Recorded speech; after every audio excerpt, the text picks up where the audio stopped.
Salut à tous, bienvenue. Merci d'être avec nous. Vous en avez certainement pris l'habitude. On est une fois par mois ici à Plan-les-Ouates au garage Carugati Automobile. Et vous l'avez vu déjà à l'instant sur ces premières images signées ce matin, Mickaël Guyot de chez Cornland. On profite de les remercier d'être avec nous régulièrement, tout le temps même sur cette antenne de Direct News. On a plaisir d'être avec l'un des deux maîtres à bord de ce superbe paquebot, Fabrizio Carugati, dans une tenue de scène magnifique, que nous vaut le plaisir de vous avoir dans une tenue de fête, Fabrizio. Est-ce que c'est la fête chez Carugati, tout simplement? C'est la fête tous les jours chez Carugati, mais non, bonjour à tous. Et j'ai fait quelques achats d'habits chez mon ami Eric Becker de Schiabal. On fait un peu de placement. Quel bon goût, non? Quel bon goût. Puis, j'ai fait un peu des tenues funky. Et puis aujourd'hui, c'est la première fois que je la teste. Donc, et ça se marie totalement bien avec évidemment ce qu'on voit sur ces images. On va démarrer parce qu'ici, ça bouge constamment chez Carugati. Il y a énormément de changements. On le verra tout à l'heure avec toute une série de Ferrari rouges. Pour commencer, Fabrizio, un petit mot sur cette vitrine qui ne m'a pas échappé, qui est nouvelle. Oui, alors on a rentré une petite collection de miniatures de tailles différentes, de marques différentes et tout. Et il y a des pièces qui sont même de collection, qui sont vraiment d'une finition exceptionnelle. Et certaines sont à vendre, ça va d'une centaine de francs, voire à plusieurs milliers, suivant lesquelles c'est des très belles miniatures. C'est des pièces uniques, par exemple, Fabrizio, mais on en trouve, non? Oui, alors certaines peuvent être uniques, oui, parce qu'elles sont aussi faites par rapport à une voiture particulière.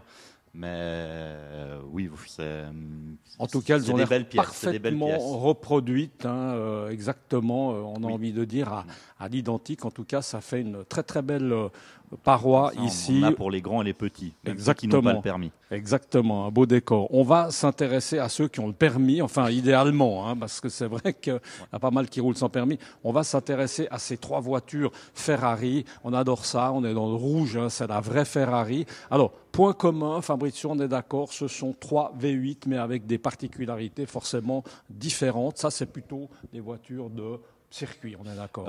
Oui, alors là, on faisait une petite thématique V8 Ferrari rouge, vu qu'on a rentré ça récemment. Donc, on a 3 générations de V8. La Modena, qui est avec un rouge un peu orangé, qui était le rouge des Formule 1, que Schumacher gagnait tout, qu'on appelle le Rosso Scuderia, qui est le V8 des années début 2000, on va dire, qui est une série limitée. Une semi-série limitée, ils en ont fait qu'un peu moins de 1300, ce qui est rare pour une Ferrari.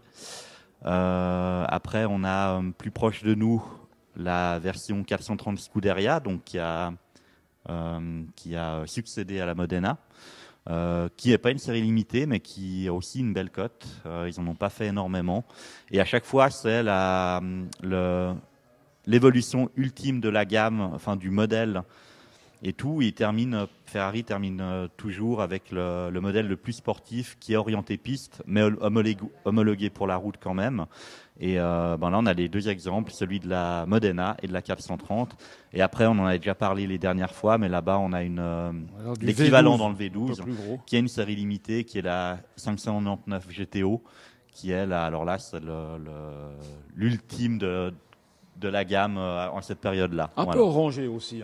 Elle a le même rouge que la Challenge Stradale, donc le Rosso Scuderia, qui est le rouge spécial F1. Et raconte-nous, parce que je me suis aventuré en disant que c'était des voitures un petit peu de circuit. On est d'accord, ces deux-là, on est bien en circuit. Pas seulement, forcément. Non, on peut aller flâner à 30 km/h en ville et faire profiter aux gens du feulement du moteur. Voilà. On peut passer voir Eric Becker avec cette voiture, par exemple. Tout à fait, même si ça devient compliqué le quai des Bergues. Oui, c'est vrai. Voilà. Et en tout cas, il sera mettre une petite amende de temps en temps. Voilà, exactement. Et celle-ci, allez, on continue avec. Et alors ça, c'est encore l'évolution d'après la 430.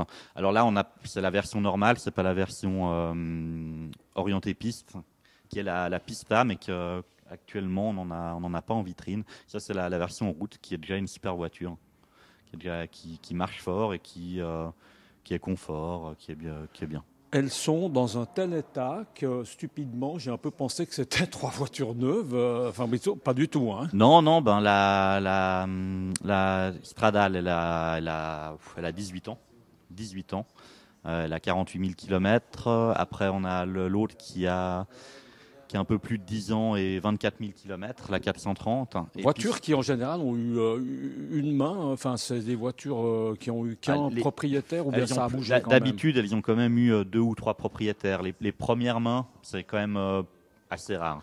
Alors, et après, on a celle-là qui est la plus récente et qui a 56 000 km, mais elle ne les fait pas. Elle est vraiment chatoyante. État impeccable, évidemment extérieur comme intérieur. Ce sont des voitures forcément hyper bien entretenues. Qu'est-ce qu'on peut encore dire quand on a une Ferrari, d'habitude, la plupart des gens en prennent soin. Oui, ils font des services. Quoi. Oui, et puis l'entretien des jantes, des pneus, de la carrosserie, on essaye de la garder belle.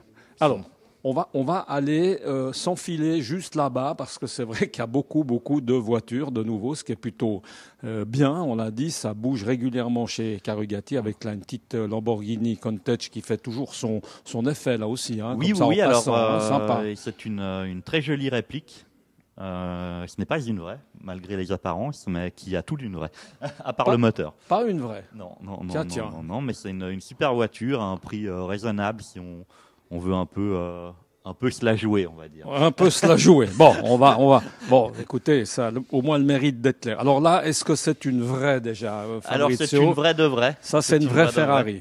C'est celle qui est à gagner dans le concours qu'on va du reste retransmettre. Tirage au sort, profite de le dire, c'est mercredi 3 novembre à 17h ici, en présence de Maître Pantet, forcément. Tout à fait. Ça va se faire il y a eu le premier tirage, la sélection des 50 finalistes qu'on a fait il y a une dizaine de jours, si je ne dis pas de bêtises. Tous ceux qui ont été tirés au sort ont dû recevoir un email. Si vous avez un doute, appelez-nous, envoyez-nous un petit mail, on peut vous confirmer la liste. Et le tirage au sort final, où on va connaître l'heureux gagnant, qui ne sera malheureusement pas toi, d'après ce que j'ai compris. Alors voilà, ce sera pas moi. Ni moi, non, mais voilà. C'est le premier scoop du matin, c'est pas très grave, il y aura d'autres bonnes nouvelles. Le 3 novembre, il y aura un petit événement cocktail avec passe Covid, etc., où on va faire le tirage final. Et l'heureux gagnant sera désigné. Eh bien ça va se passer évidemment sur Direct News. À noter évidemment qu'on va rappeler un petit peu le concours. Hein. Ça concernait bien ces coupes ceintures de sécurité. Hein, Fabrizio, tout à fait. On peut toujours recommander parce que c'est vrai qu'en dehors du concours de gagner une Ferrari, il y a aussi peut-être se protéger et pourquoi pas peut-être tout simplement sauver sa vie, on peut le dire, avec ce coupe-ceinture qui s'appelle, redites-moi, parce que j'en ai, mais je ne sais même pas. VDP, exactement. VDP. Voilà. Merci beaucoup. On est bien. Nous, on va se retrouver mercredi. À 17h ici avec dans ce garage. Voilà, avec en tout cas plein d'invités. Et puis surtout, l'heureux gagnant, ça va se passer en direct sur Direct News. Passez une excellente journée. À très bientôt. Ciao. Au revoir.